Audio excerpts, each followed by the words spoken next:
Pokemon Scarlet and Violet have only been out for 1 day, and a large amount of people, including myself, are already experiencing glitches, bugs, and overall jank during their playthroughs. The game has some pretty serious optimization and performance issues all over the place, but honestly, I kinda like it at times. It makes for some funny moments, and more importantly, glitches. I've only logged about 6 hours into the game since its release at midnight, but I've already encountered a whole bunch of weird bugs that I wanted to show off. Gonna be a more informal episode today, and none of the glitches here are too groundbreaking, but anyway, let's get into it.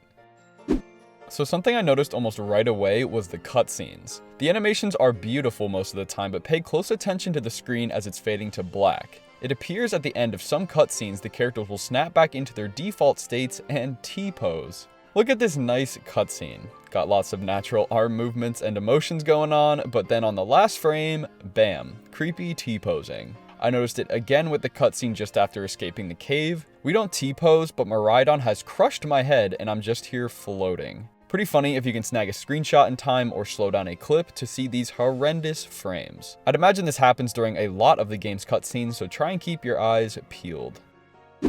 Here's probably the most legitimate glitch I've came across while playing, but that's still not saying much. For some reason, when I was running around in Mesa Goza and the UVA Academy, I randomly got stuck trying to walk onto the grass. I thought at first the game didn't let you leave the road, but nope, the wall magically disappeared a few seconds later. I don't know what triggers it, but it only appears to be on this edge of this specific path. I got it about 50% of the time when I was trying to step on the grass. Maybe there was supposed to be a fence here like on the opposite side and they forgot to add it. But still, that doesn't make sense why it's only here about half the time. I'm not sure, but again, I'm sure there's plenty of other instances out there like this in the world.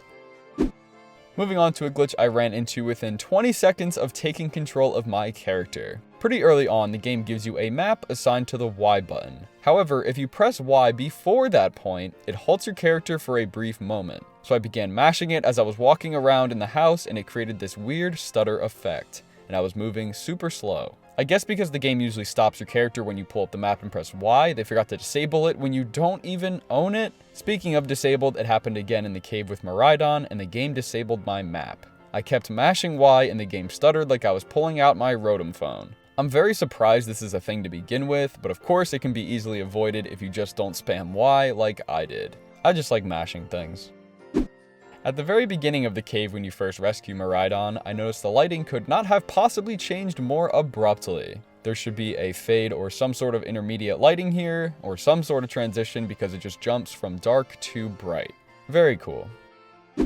One other area that sort of struggles in this game is the camera. You can start Pokemon battles in a lot of different elevations, which seems to mess with the camera a lot. After catching some Pokemon, it would be too far in the ground and clip through the floor, allowing us to see out of bounds, along with some glitchy textures. It happened to me the most following me catching a Pokemon, but it can also happen while the Pokeball is shaking, or causes your character to go completely invisible, so there's just a floating Pokeball being chucked at the Pokemon. Nice.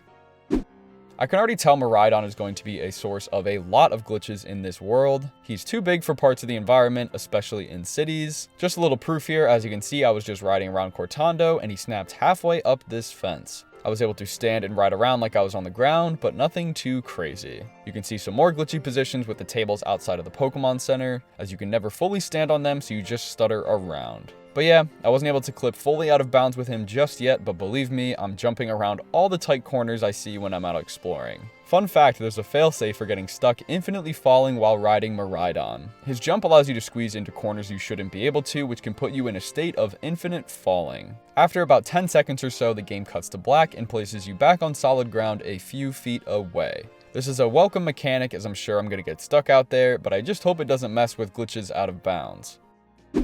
So that's really all I wanted to show off today, as I'm only about 6 hours into this thing, but there's so much potential for glitches in this game. I know nothing in here was too crazy, but I just wanted to document some day one jank for y'all. I hope they come out with a performance patch sometime in the near future, but this is what we're working with for now. I can't wait till more glitches get uncovered in this thing, and you already know I'll be covering them. But for now, I'm gonna get up out of here. Thank you guys so much for watching, and as always, see ya!